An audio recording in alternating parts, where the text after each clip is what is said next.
should pastors think of themselves as theologians? If so, what exactly does that entail? And why is it essential to the health of the church? Those are the questions we're asking in this episode of Theology Project. My guest is Dr. Joel Lawrence. Joel is president of the Center for Pastor Theologians, CPT for short. He and I have both been fellows of the CPT for many years now, and over that time have become really good friends. I can't wait for you to meet Joel and hear about his passion for helping pastors embrace their identity as theological shepherds of the church. One quick thing before we get to the conversation. I've been a pastor for 20 years, and one of the things I've learned is how important it is for leaders to build trust with their teams. So I've put together a short electronic resource that I want to share with you called 4 Practices to Build Trust on Your Staff. Whether you lead a small church or a large church, you can't neglect trust building. This resource will give you actionable principles that will help you with exactly that. Just click the link in the description below to download your free copy today.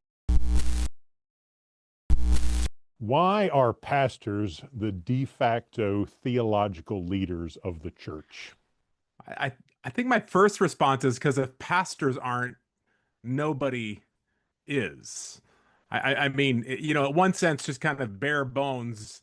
I mean, de facto is right. Like if this isn't what pastors understand themselves to be, right, as the theologians of the church, then one, what are they? And what actually are pastors doing? And two, who then is really feeding the church's theological imagination, right? We can like podcasts or other preachers or whatever, but this is why I think it's so important for pastors to be rooted in this identity because they are responsible for the maturity of their church, and that's a deeply theological call. That's right. So let me dive into the first Yeah, question there, right? So a lot of pastors don't think of themselves as theologians, and we'll talk right. more about what we mean by pastor theologian in a few Yeah, minutes. Um, they don't necessarily think of themselves as theological leaders of the church. yeah. What do they think of them? How do pastors understand their identity in terms if it's not a theological identity, what is it? Yeah, I think it varies based on different personalities. Different personalities of pastors are going to go in some different directions, right? So you have pastors who understand themselves to be primarily managers of the church, right? There's a kind of a managerial drive. And I would say like organizational leadership is part of the pastoral work. It's part of the pastoral calling. There are other pastors who think that they are there to they may not say it this way, but kind of entertainment or drawing people in is a critical part of what they're there to do. And so that takes on a different kind of understanding of what the pastoral office is. You have others who think kind of the drive, if the drive really is, we need to get more people to the church, then that is really going to be the thing that starts to take root. And that's going to play itself out in different ways from, like I said, managers, entertainers, CEOs. There's different ways that that can play out, but anything that good within that in the pastoral office, like I said, it is important to be a good organizational leader. It is important to be a good preacher, but when those things become the core identity, then we lose, I think, the real fundamental grounding of the pastorate. Yeah, that's helpful. So it's not an either or, right? It's not an either or. When I Yeah, was in seminary, I was very much in the pastors are not executives kind of mold, young, yeah, yeah, idealistic. We probably were all there. yeah. And after And I, then you I was became a like, pastor. right, right. I don't need to like I didn't want to read a lot of leadership books. I didn't want to find Right. out what General Motors could offer the church, that sort of thing. But over the years, I began to realize if I want to lead a church that's going to have the maximal impact, then I need to spend some time working on my executive skills, and Yeah. I need to learn how to lead teams because you can't do it by yourself.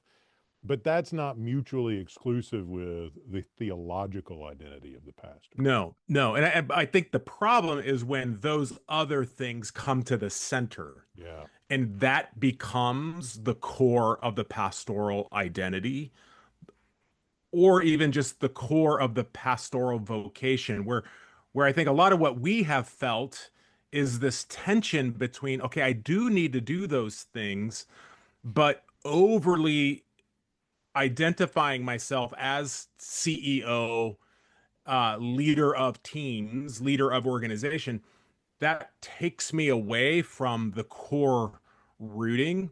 Mm. If we're if our core rooting is in pastor as theologian, then that gives flavor to those things where maybe there are things we need to learn from GM, but there's also a lot of things we don't want to take from GM. What's the filter on that? How do we know Yeah. what is the distinction between the church and GM, and therefore Yeah. between pastoral leadership and corporate leadership? So I don't want to pit these as contrary to one another or enemies of one another. I do think the problem that we have gotten into, especially in the last 20, 30, 40 years, with more of a managerial mindset Mhm. to the church, has been the displacement of the core identity of theologian.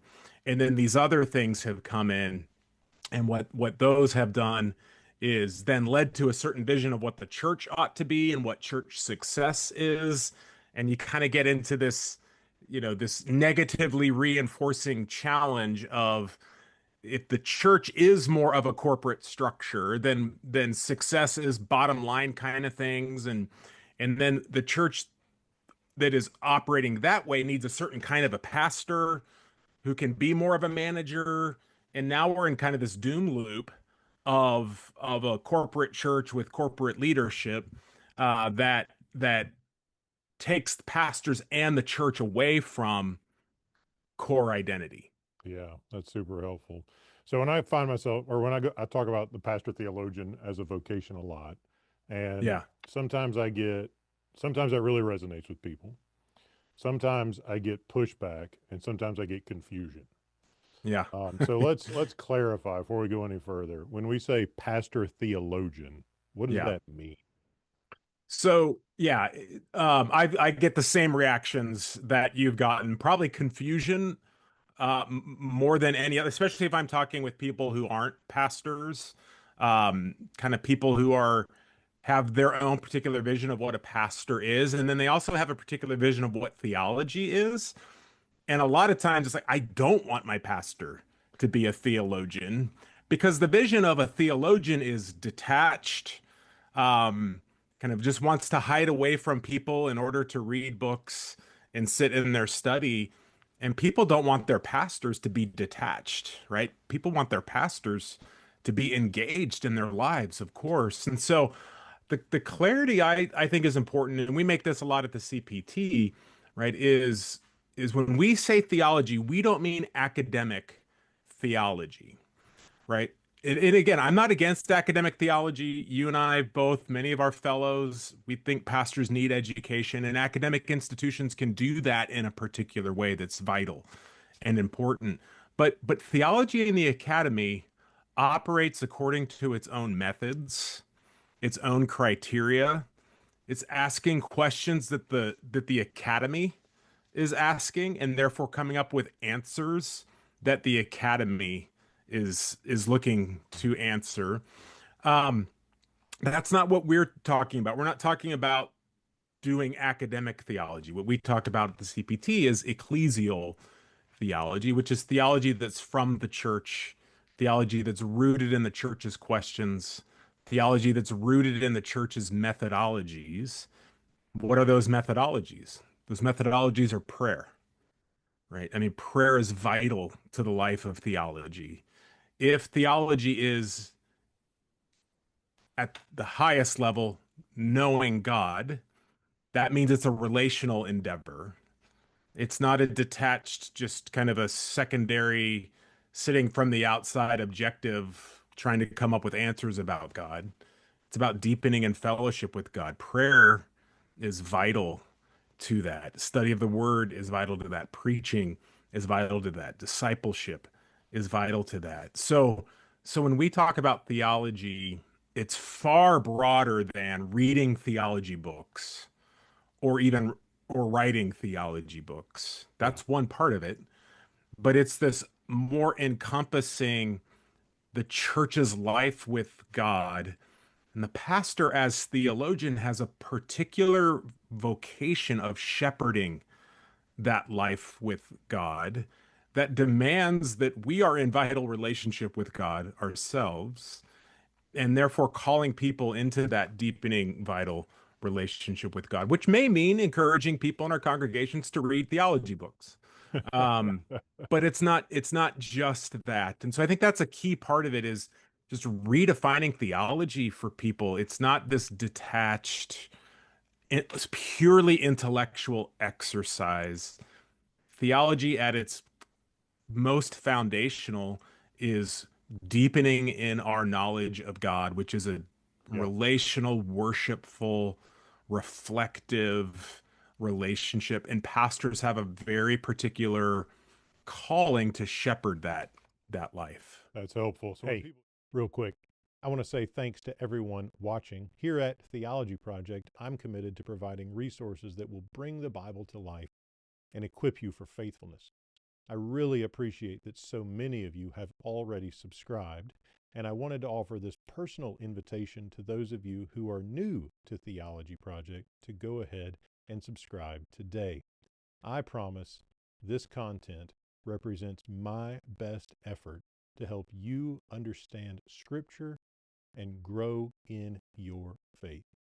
Thanks for being part of this community. Helpful. So when people hear pastor theologian, it doesn't mean you should fill your sermons up with technical, you know, $50 million words that no one You understands just to show. shouldn't. Yeah, yeah, yeah. Yeah. Like if Yeah. you're doing that, you're not a good pastor theologian, Yeah, right? I think about it like, my doctor. I want my doctor to know the $50,000 words, Yeah, right? And I want my doctor, when they're looking at my chart, to know all the stuff that my doctor needs to know. But then when my doctor talks to me, if all my doctor can do is talk to me in $50,000 words, that's not helping me understand. That's not helping me grow. That might stroke the doctor's ego, but it's not really about me as the patient. And yeah, so I think a part of the skill and the maturation of a pastor theologian is, yeah, we should be thinking deeply. We should understand, at least be striving to understand these concepts, these words, reading deeply theologically. But when we come to the congregation, um, if we're using those big words, it's usually a sign that we're more invested in our own project than in the shepherding of the church towards health and maturity. We may yeah, need use big words from time to time because they capture what we're talking about, yep. but then they need a lot of explanation and a lot of clarification. And yeah, so I know Matt, I've appreciated you when you talk about your writing. Mm. You talk about like you want to get it to the simplest, like using short sentences, using simple phraseology. And I think that's an incredibly important part of the pastor theologian work. Right. And that's one of the difference between an academic theologian and ecclesial theologian, right? Because an Yeah. academic theologian, right, like you and I have written PhDs and you're Yep. writing for the guild and you're Yep. expected to use the jargon that comes with the guild. And there's a lot of technical terminology there and it's not broadly accessible. You're Yep. probably not going to hand your PhD dissertation to somebody in your church. One guy in Christchurch read my whole dissertation. I was amazed. God bless You him. know, That's because like you got amazing. like untranslated. I think it's got Right. Greek and German and all that stuff, right? Yeah, yeah, yeah. So like it's not when we're talking about so that's academic theology.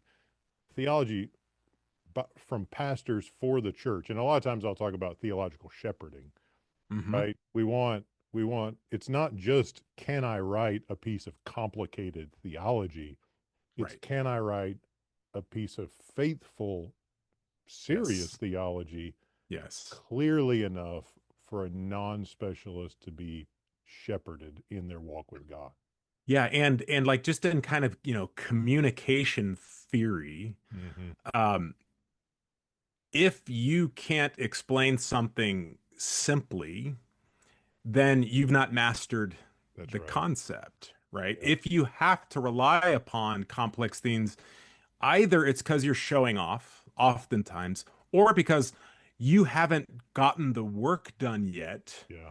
to really be able to speak about it in a way, whatever the topic is, to speak about it in a way that is going to connect with people. Yeah. And so I do think a huge part of the growth in the pastor theologian vocation, the calling, is this kind of, okay, we've done our work in academic theology, and that was good, informative, and vital.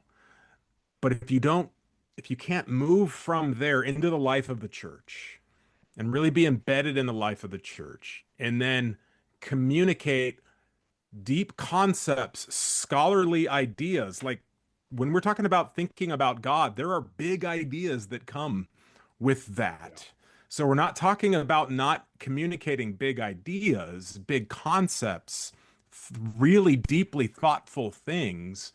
We're talking about the people who are called and gifted to be able to make that move to embed those ideas, those theological visions in the life of the church in a way that is deeply rooted in the life of the church.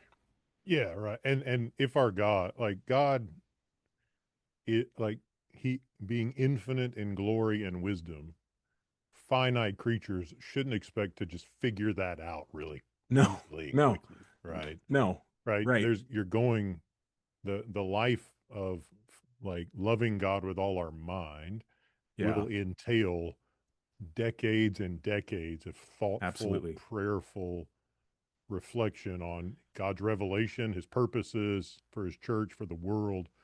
The Yeah, question then becomes, does the church have shepherds yeah, who have had that formative experience who can then offer that to the congregation in a way that helps them grow in yeah. faithfulness themselves? And I think an important thing to say that is we're countering two things here. One is just kind of thinking of theology as academic theology, and then pastor theologians are really just academic theologians who couldn't get a job in an academy and now are in the church, right? That's one thing we're countering. But the other thing we're countering is what we have referred to at the CPT as popular Yeah. theology. And the danger of popular theology is it isn't thoughtful. It may be accessible. It may use simple terminology, but there's no depth Mhm. to it. And it's sugar. It's not vegetables, right? It's Yeah. not meat. It's not Yeah. the sustaining thing. And so I think this is our the kind of ecclesial theology project is pushing against two things, by really centering this one thing, ecclesial theology, and saying both what it's not. It's not academic theology just translated into the church. Right. It's also not popular theology just because it's accessible. It's it's rich, rooted, thoughtful, deeply reflective, that calls people to deepen in their imagination, to deepen in their understanding. But we're doing that in a way, and we're earning trust from the congregation to guide in that because we're deeply embedded in their lives Yeah. and they know we care Yep. and we're seeking to understand them. And our job then is as shepherds is to encourage them in whatever their calling is, Yeah. to be thinking deeply, reflectively, thoughtfully about that calling, about God, about his world. And I think, honestly, I think this is why we say we need the best minds Yeah. in the pastorate, because that's hard. Like, that's hard, right? It's a lot easier just, to do the PhD, learn all the jargon, and then just kind of stay over there. Mm. This is a lot harder. because you have to really learn. There's a depth that's required here. There's also an understanding of people that's required here. Yeah. So the pastor theologian vision is it's challenging. Yeah, It's it's a challenging rigorous. vision. And it's Yeah. worth saying too, I want to be super clear. Like, we're not criticizing the academy. No. Academic theologians serve the church in very important ways, because you've Yeah. got folks who are working in a seminary context, who are doing research, and I don't have the time to Right. do a lot of that kind of work. And I would say, like, I in my PhD program for 6 years, I did it part time while I was serving a church. And I think a lot of the fellows, I've heard a lot of our CPT fellows will say this, that was deeply formative. Like, you take six Yeah. years and work on one topic and Yeah. write a, a thorough study of it. Like, there's a real formative value to that. Yeah. And so we want to say, like, that's huge. The church Yeah. needs the academic theologians in the seminaries, in the universities, writing, studying, digging up manuscripts, looking at artifacts, right? Yeah. Like, doing that kind of serious language work, lexical work, right? But the church and that's a crucial thing, but it's not enough. Yeah. The church Yeah. needs more than that. And so Yeah. we need some pastors who have their feet on the ground, working and leading in the social context that is the local church, who can come alongside as peers to the academic theologians Yeah. and interact in a positive, complementary, and Yeah. helpful way, so that the church gets a well-rounded engagement in that way. Yeah, I agree 100%. The way I often say it is academic theology is important, but it's not sufficient. Yeah.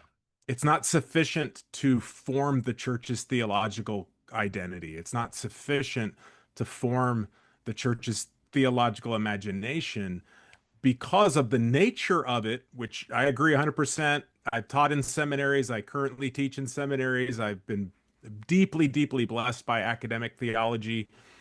But I think what we have just come to understand is uh, because of the kind of divide between the church and the academy that has occurred in the modern era over the last couple hundred years, where theology really was taken out of its primary location, which is the church, the the Yeah.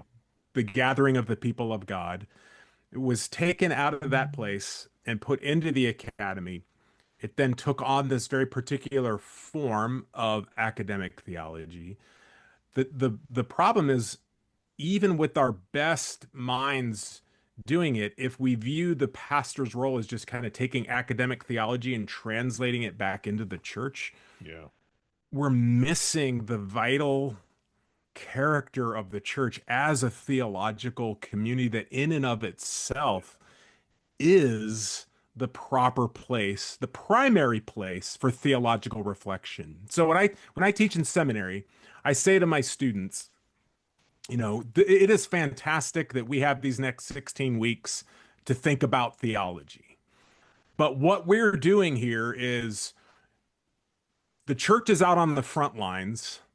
We've been given an opportunity to kind of go back from the front lines, right? Back to battalion HQ to do some studying of the maps and to do some kind of, a little bit of gaming out different scenarios. That's not the same thing as being on the front lines. And you don't win the battles in battalion HQ. You win the battles on the front lines. And so it is important to do that work in battalion HQ. It's important to do that study and get that vision of what we need to do, but that's not the frontline work.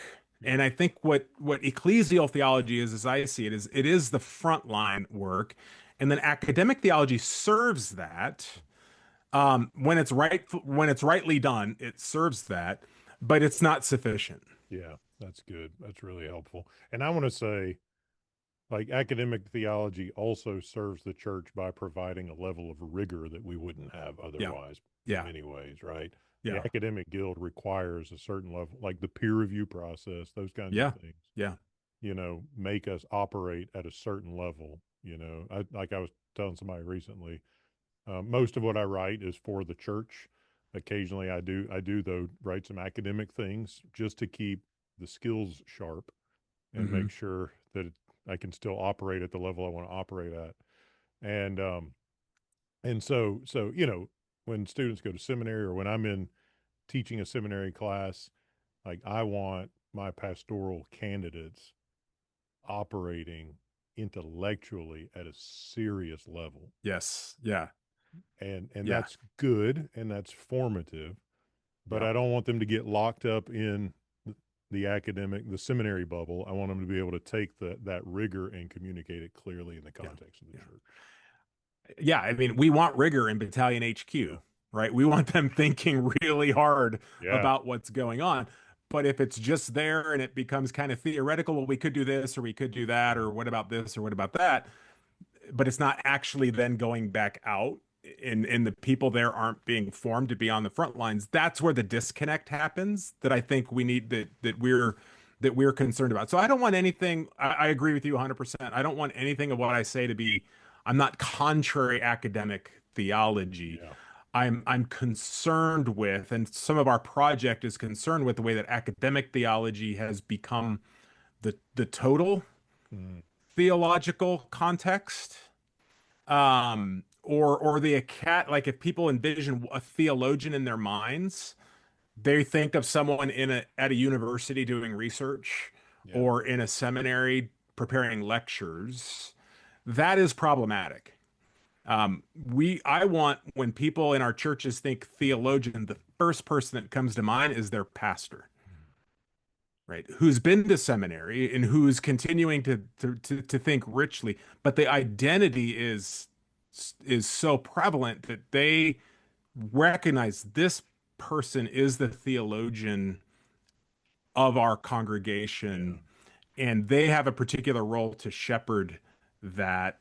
And then the church can start to reimagine itself as the proper place where theology actually is happening, because it's there that we're encountering God week by week by week. It's there that we're worshiping God together. That's theology, right? Yeah. That's the frontline action of theology. When you're standing up on a Sunday morning and preaching, and we're hearing the word of God, we're being encountered by the God, we're having this event in which God is communicating to us. We're worshiping him together. We're gathering for Bible study throughout the week. That's theology. Yeah. And I don't know that, I think the vast majority of our churches don't really think that way, don't have that as the theological frame. And I think then a lot of pastors, as we started with, don't then think of themselves kind of in their imaginative vision, what comes up when they think about what their identity is. Mm. For most pastors, it's not theologian. Yeah.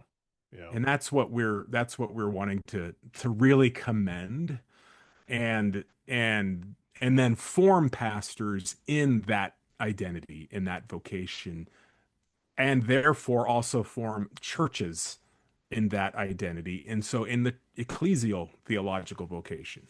That's helpful. I want to hear a little bit of your story. When did kind of pastor and theologian really first converge for you?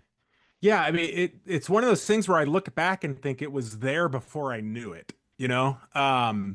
I grew up, my dad was a pastor and then a seminary professor. So I I grew up in this world.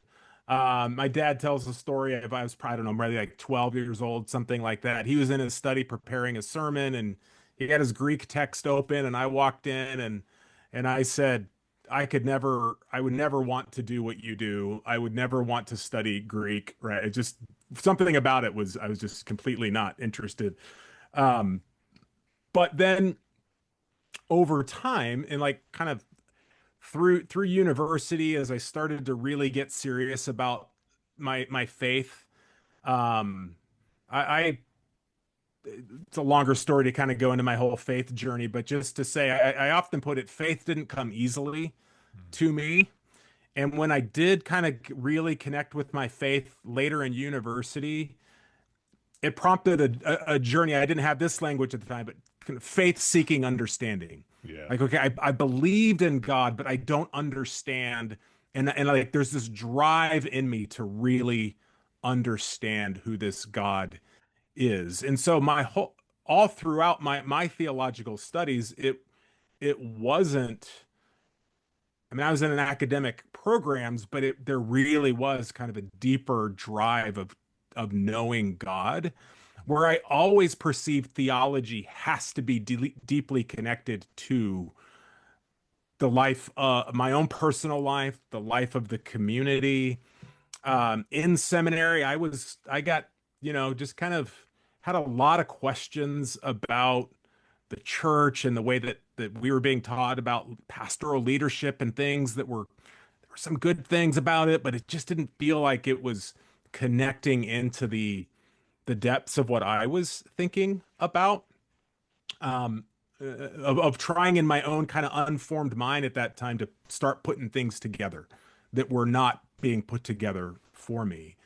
And then when I went to do my PhD, I often look back at my life and just think like I'm kind of just I feel like I've stumbled into right place at the right time with the right people, like a bit of a Forrest Gump kind of a life where I just kind of happen to show up and there's things going on and I'm there and I didn't plan it, but in Cambridge where I went and did my PhD, there was just a group of us, 8 or 9 or 10 who were doing PhDs together that actually kind of formed the nucleus of the first group of the CPT. Okay.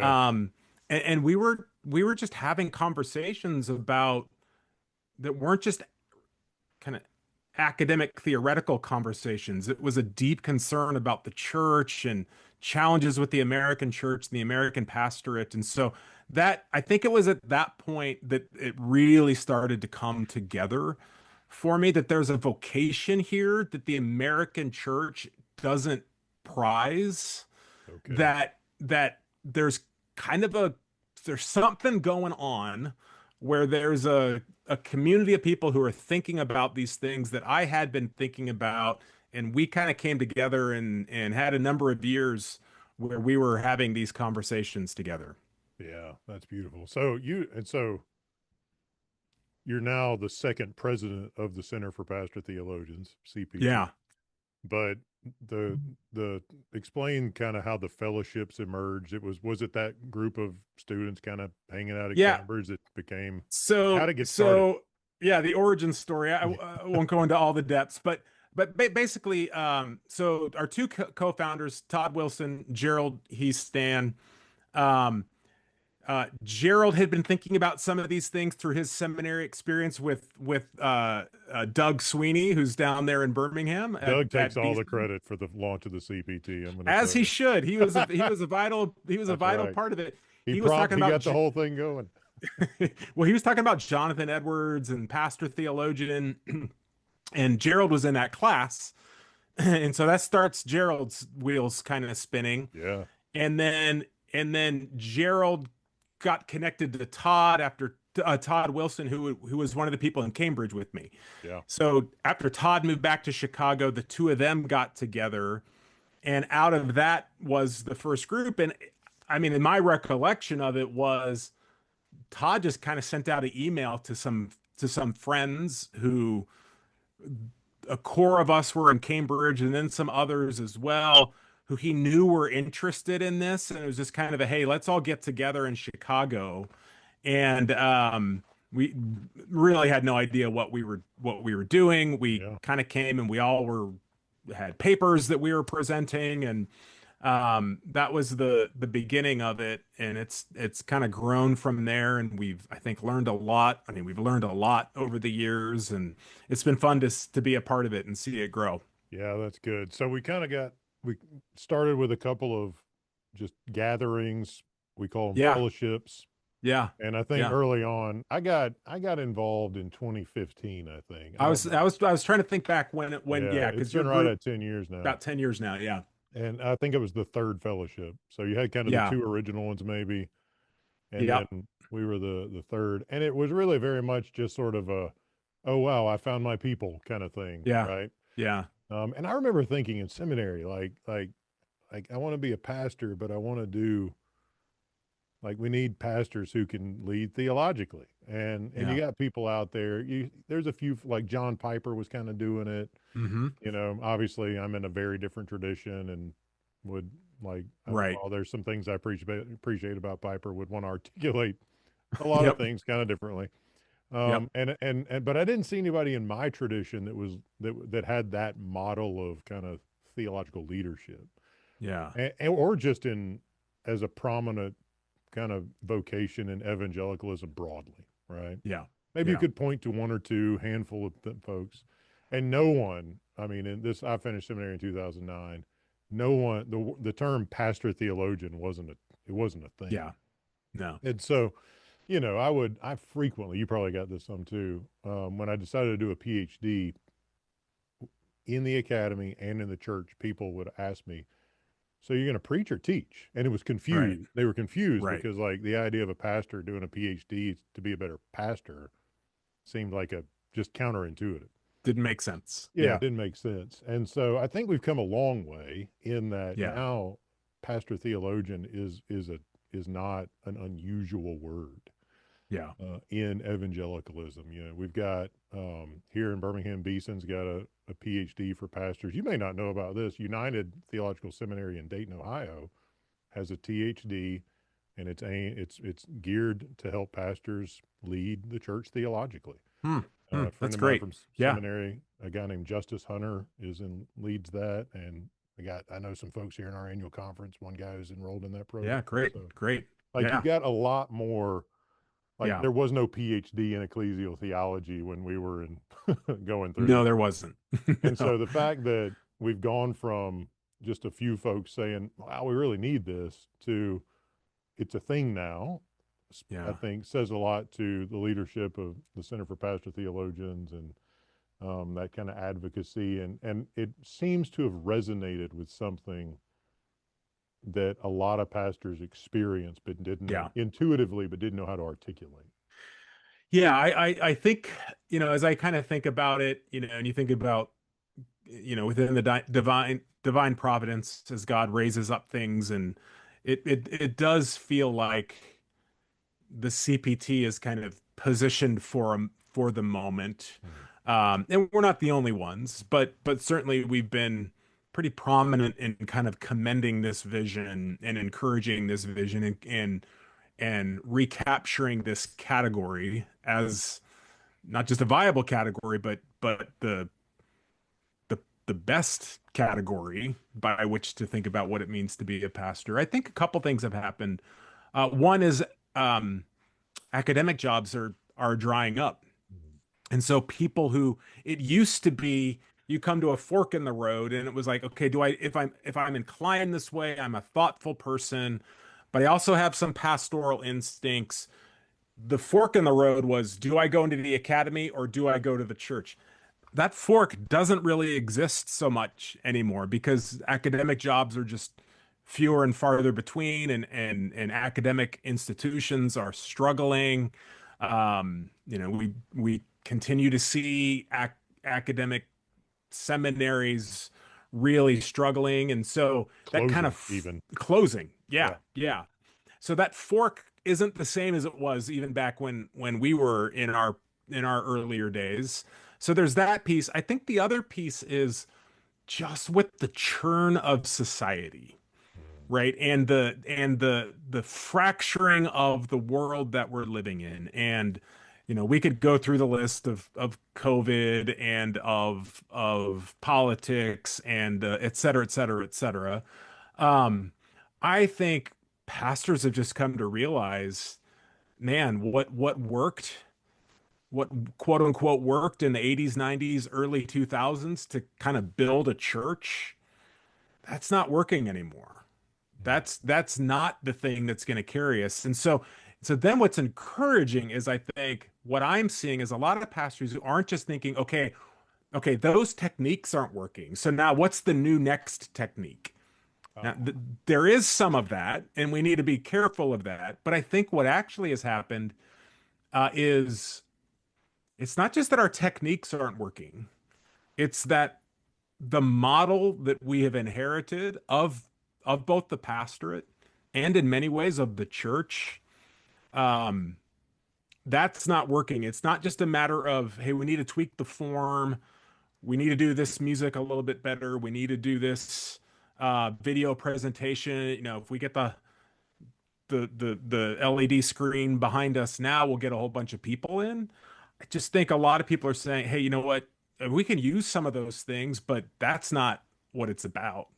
And I just think some of the things that drove the kind of church growth movement in the latter part of the 20th century, culturally, it's just not that's not there anymore. And so that forces the pastor and the churches to go back to foundational things as we think about what's it going to look like to be the church Yeah. as we move deeper into the 21st century.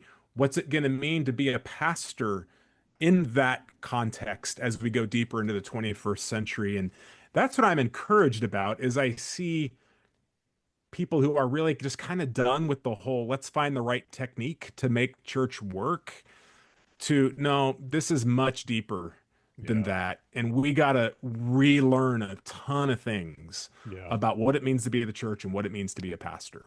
So helpful. So helpful. Let's talk a little bit about the structure of the CPT. Because Yeah. people may be listening to this going, all right, you've talked about this thing, Center for Pastor Theologians. What even is that? Yeah. So it's structured according to some fellowships. Yep. Tell us about the fellowships. Yeah, so our core strategy is fellowship. So I'll give the quick our values pitch real fast. So we're driven by three values. We're theological. We've talked a lot about that, right? Pastors are the theologians of the church, and we want to commend that vision, and then help pastors grow in that identity as theologians. The second value is we're relational. Like relationships really matter to us, and not just, hey, it's nice that pastors can have friends, though that is That good. is nice. That's nice. That is nice. But beyond that, it's no, that's the right context for working out the theological identity, right? What we do videos and we do a podcast, but really what we're driven by is not we could just create, some great lectures that we could put online and pastors could watch theology lectures, kind of download them in their study. That's not at the core, that's not what pastor theologians need. What they need is the context within which to work out this vocation with like-minded peers Yeah. who create a structure and a community, accountability, all those kind of things. So the relational piece is incredibly important. And that's where we hear a lot, like what you said, hey, I found my people. Yeah. Like we hear that a lot. This is where I find my people. And then the third is we're ecumenical or we're interdenominational. We talk about ourselves, we're great tradition evangelicals and happy to be evangelicals. I think what we also recognize is evangelicalism didn't start 40 years ago in the United States. It's a much broader tradition. It goes back far beyond the 1980s, and it's that stream of greater tradition evangelicalism is connected to the bigger stream of the life of the church, the history of the church. So there's a way that these days evangelicalism has been captured by immediate things. And some of what we really want to do is push against that capture by immediacy to put our day in a broader context. And so the ecumenical interdenominational is the way that we gather people from different traditions. So we have you, a Methodist, who comes into a room with Reformed theologians who are in the room with Lutheran theologians, and the fellowships.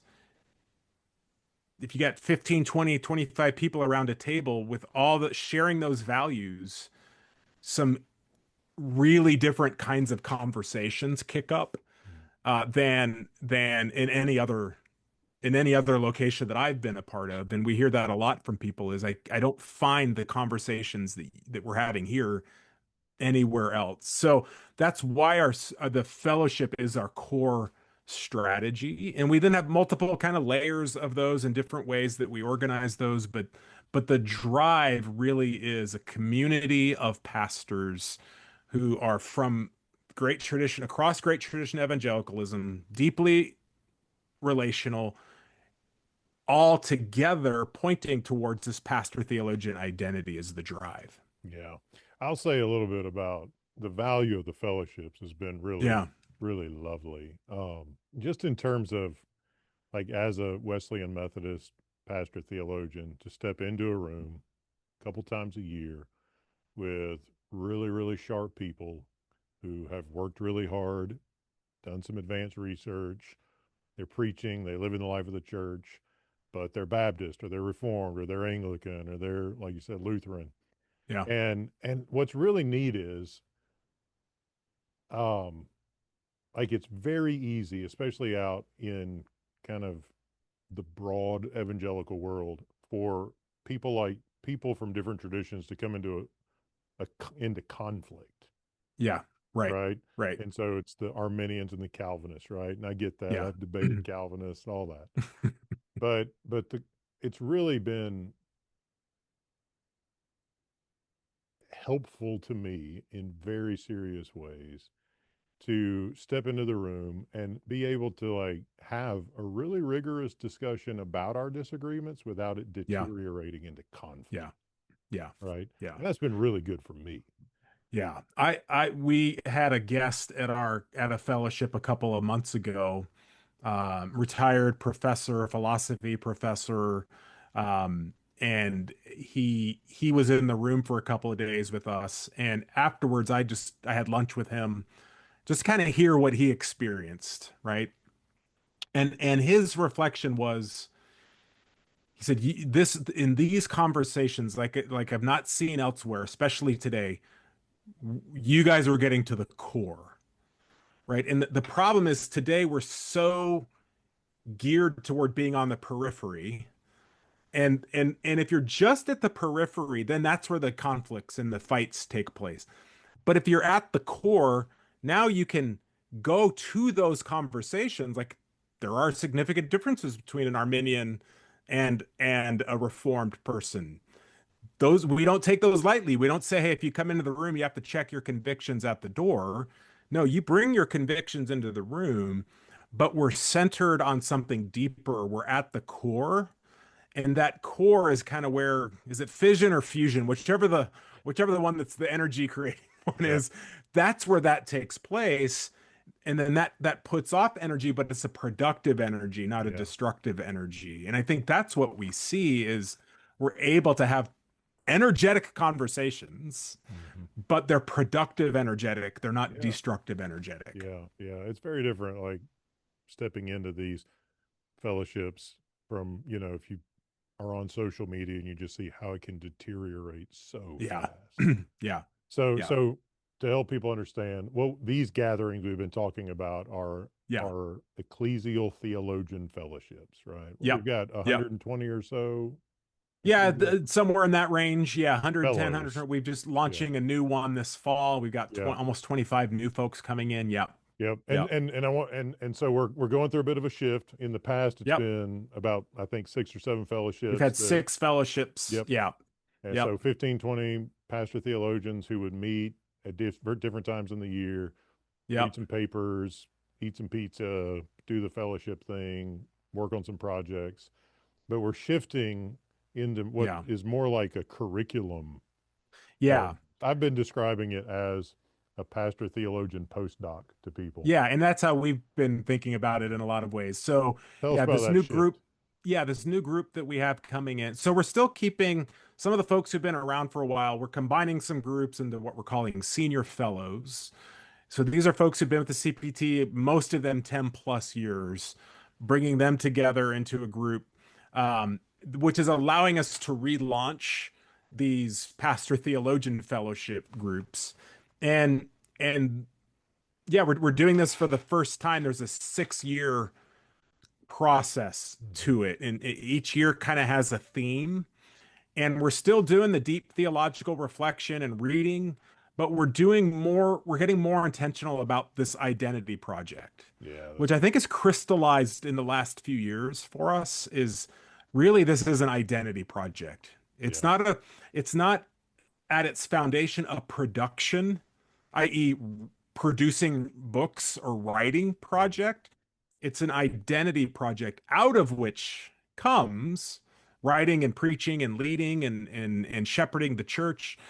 And so we thought, well, if we're really an identity project, then we need to get more intentional about creating this identity because that's not happening Mhm. in seminaries these days. And even if it is to some degree, for most people, seminary is 2 years, maybe 3 years, maybe 4 years. These days, a lot of that is online, and so the real formative inputs that should be happening, at least as a beginning point in the seminary, even that's struggling these days. So we want to come in and say, hey, you've been through an academic process, you've done seminary, most of these folks will have done a doctoral degree, but now you have to learn how to be a pastor theologian. Yeah. You're sharp academically, you've written your dissertation, maybe you've done some other stuff, but now that work we were talking about earlier, okay, now how do you move from that register really into the pastor theologian register? We want to walk with you over 6 years to guide you in that process, give you peers, give you mentors in that process. So some of our longer standing pastor theologian fellows will be mentors of these groups as they come in, and building just a different kind of uh, a structure to those fellowships in order to be more intentional about forming people in this identity of pastor theologian. Man, that's good. Yeah. I think it's definitely a a good positive development. That's the idea of I, the I identity formation side of it. yeah, yeah. Yeah, I'm really excited about it. We had a really great response of applicants to Good. this group, Yeah. and like a really good response. Uh, I'm really excited about the people who are coming in. And the way I've been thinking about it too is like even if seminary education's hitting on all cylinders, Mhm. right? That's 2 years, that's 4 years, then you go do an academic PhD, but now you got the rest of your life to be a pastor theologian, That's and there's not a structure right. Hmm. for that ongoing formation in this identity. And so people do their formal theological education, they go out into the pastorate, and And now they're on their own. yeah, that's right. There's no And so like what we go ahead. continuing ed like you might like your Right, medical doctor might get. Right. right. And Definitely. that's really what we're building Yeah. is that structure, and it doesn't exist. Yeah. I mean, there's a couple of parallels to what we're doing, but not much really at all. And so that's like what's exciting is there's a tremendous opportunity that I think is coming along at a time when it's always been needed in the church, but now it's even more so That's right. as we're navigating the challenges of the 21st. We need each other. We need structures. We need this ongoing theological formation in ways that I think are vital to the church in the 21st century. That's good. Now there's going to be some pastors listening to this conversation going, "Hey, I love the idea. It resonates with me, but I don't have a PhD. I'm not going to get a PhD. Yep. How do I like what's there what is there for that pastor? What do we have for that pastor?" Yeah, so we're really growing that. That's a part of our growth curve right now. And when we started the CPT, it really was more focused on pastors with PhDs. Over the last decade, and even I'd say over the last few years, we've been broadening out our aperture to one, just to say you're not a pastor theologian only if you have an advanced academic degree, right? At one level, that's even a little bit wonky to say that Yeah. the academic credential is what makes you a pastor theologian. Um, Because so we're pastors are the theological leaders of the church de facto. no matter Yeah. what, right? You may And not have so any degree. If you're pastoring a church, you're you're the you're still theological that. leader of that Yeah, shepherd, that's that group. right.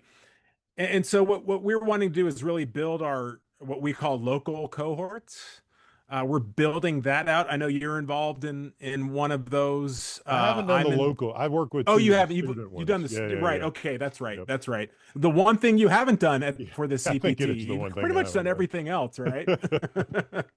So I lead one of those here in the Twin Cities. And I got about 10 or 12 local pastors who, like you said, they don't. Most of them have seminary. They all have seminary degrees. One has a doctoral degree, but the rest are MDiv or even MA pastors, but they want to faithfully pastor the local churches where they are, Yep. and they recognize they need this kind of theological depth in order to do it well.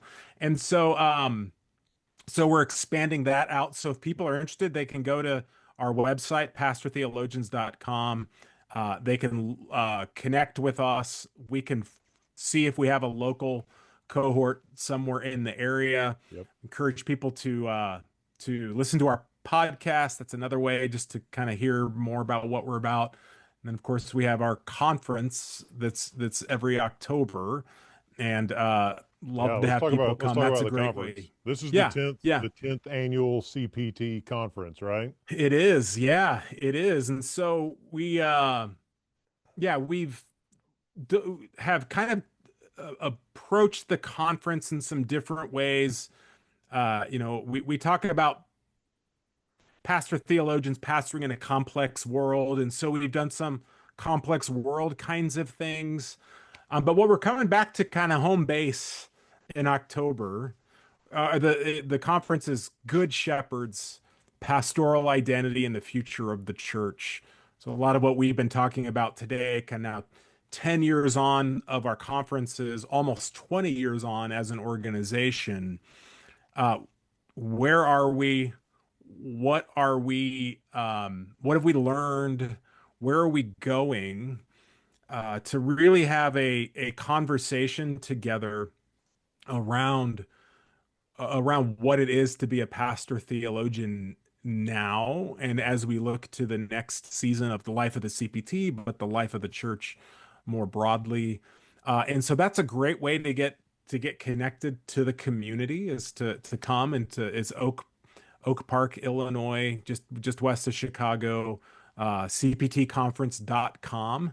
Matt is one of our plenary speakers at the conference, so we're looking forward to that. But if people are able to come to Chicago, it's a great gathering. It's a unique gathering. We worship, we reflect. There are wonderful speakers. It feels, I think people describe it as kind of between an ETS or an academic conference and a denominational gathering. We kind of try to bring the best of both of those into a different kind of a gathering that really is filled with worship and prayer and opportunities for conversations and meeting people. So it's a great experience. I think it's October 20th. Is that right? October 20th to 22nd. 22nd. Yep. Yeah. I'm excited Yeah. about it. I've been to several of them and have done breakout sessions in the past, things Yeah. like that. And it's always really rich. I meet people that I've not met before, deepen friendships, meet some new folks. The talks are always very stimulating, interesting. They're always aimed at the life of the church. Yeah. Yeah. So it is a lot of fun, and I would encourage people. I'm going to be there. Join me. It's going to be a lot of Yep. fun. Would love to And have people there. we'll drop a Absolutely. link in the description or the show Great. notes to the conference, and click on it and plan to join us. If you're in the Chicagoland area, you have no excuse. Just ride out, catch the None. train out to Oak Park, It's and really easy to get to. have some Yeah, Lou Malnati's while you're out there, right? absolutely. All the good This stuff. just down the street. Oak Park's a Yeah, fun place. I enjoy it. Like, I love. yeah, It's one of my favorite trips every year. Just getting up there. It's cooler in Chicago most of the time than it yeah, is in Alabama. Also. yeah. It's warmer than it is in Minnesota where I am. So that's nice. Yeah, Oh, that's good. That's good. yeah, Man, this is good. I'll say this to Theology Project listeners: no other organization, the Center for Pastor Theologians, has impacted my sense of vocation Mm, more than any other organization mm, out there. yeah. It answered. I remember as a clergy candidate in college thinking, like, I want to be a pastor and I want to write some books, but I want it to be like, I don't want to write like devotionals. I want it to be like Right. theology, and I didn't know what to call it and I didn't know how to explain it, and people were confused when I talked about it. And as I kind of got into seminary and beyond and had my, some pastors encouraged me to do, or some professors encouraged me to do further academic work, and found the CPT and got involved. And it was really, this was the thing I was looking for. So if you're a pastor and you enjoy the life of them, like admittedly, some pastors enjoy theology more than others. Yes. um, Yes. you don't have to have a PhD.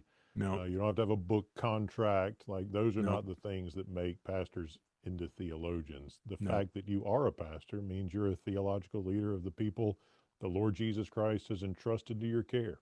Yeah. We want to do that. I'll say sometimes the question isn't whether your pastor is a theologian. The question is whether he or she is a good theologian. Right. Right. Yeah. And that's what the CPT is about. It's been critical for me. And I would just encourage anybody who's listening who's thinking, man, that really resonates. I love it. PastorTheologians.com. Get connected. Join us for the conference. Listen to the Uh, podcast. All yeah. the And my email is on the website. I'd love to hear from people. We'd love to come alongside you, figure out ways we can support folks as pastors. Again, like I said, we're really wanting to build out our structure that we can get um, more and more pastors involved and connected. So I'd be very happy to interact with folks who are interested in this. And just to say, Matt, you're one of our poster child pastor theologians. Like when we think about the people who are out there really doing it, when we've got a tremendous community. It's really remarkable group of people that God has brought together.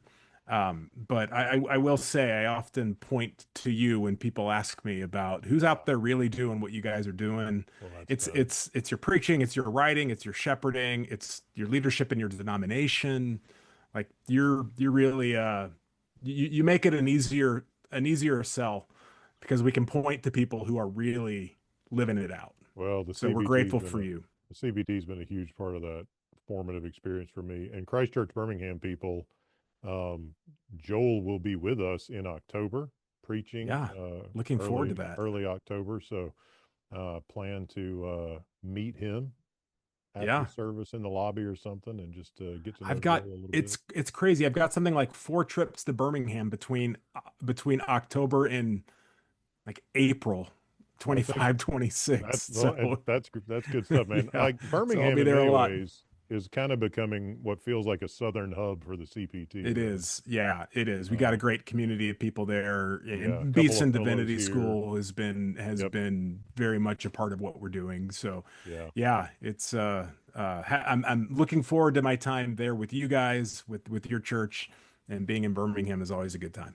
Excellent. Good, good, good. Joel, Yeah. thanks so much for taking the time to have this conversation. Really grateful. Yeah. Thank you, Matt. Appreciate it. It's a lot of Uh, fun.